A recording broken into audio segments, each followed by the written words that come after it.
Quill Tree Books and Harper Audio present A Sitting in St. James by Rita Williams-Garcia, performed by Machelle Williams.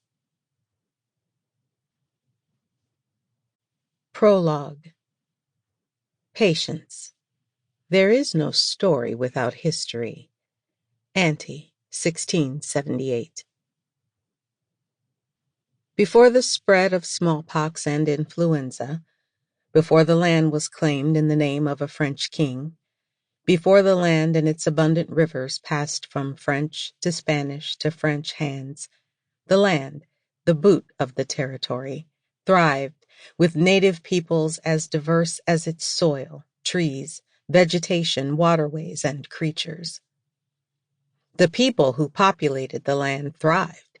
The Caddo to the west, the Tunica Biloxi to the northeast, the Natchez at its heart, the Atakapa and the Chitimaca to the south, and the Muskegee, the Choctaw, and the Homa to the east.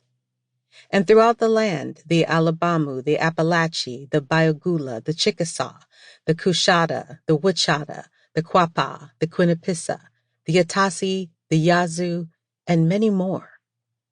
This fertile land, with its wide southern mouth, surging rivers, still lagoons, bayous, swamps, and marshes, couldn't be kept to itself.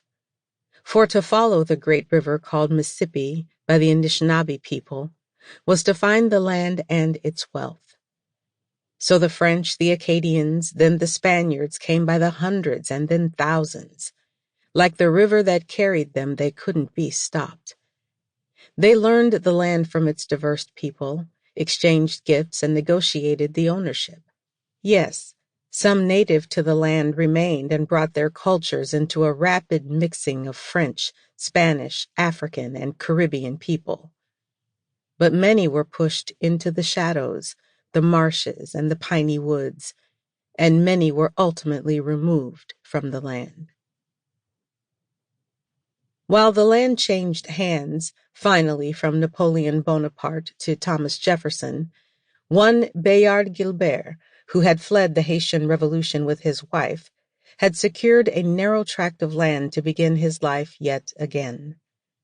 Although the land was granted to him, it didn't hurt that he offered a bit of gold to the governor's clerk for his administrative trouble.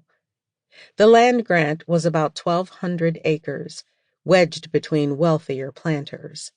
Those acres were not as much as he had owned in the former Saint-Domingue, but they were enough to grow and rotate sugar cane, a decent plot of cotton, some timber, and tobacco near the river's banks.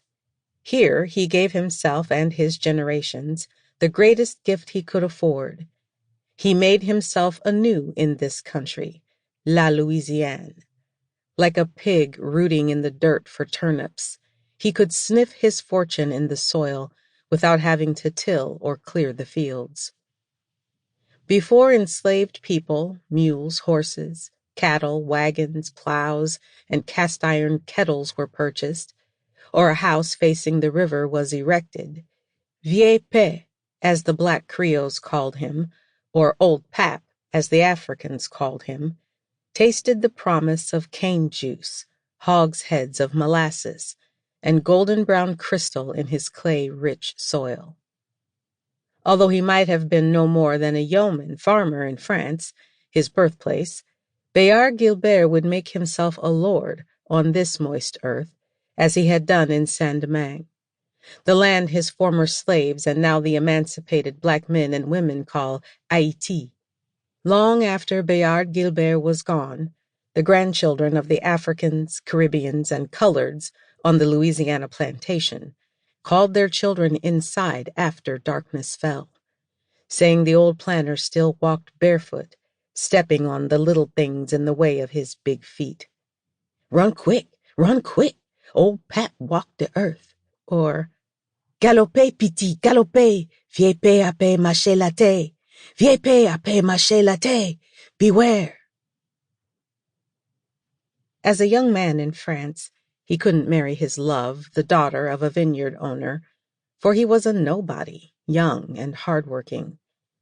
But through time in Saint-Domingue, his brown crystals by the hogs Sample complete. Ready to continue?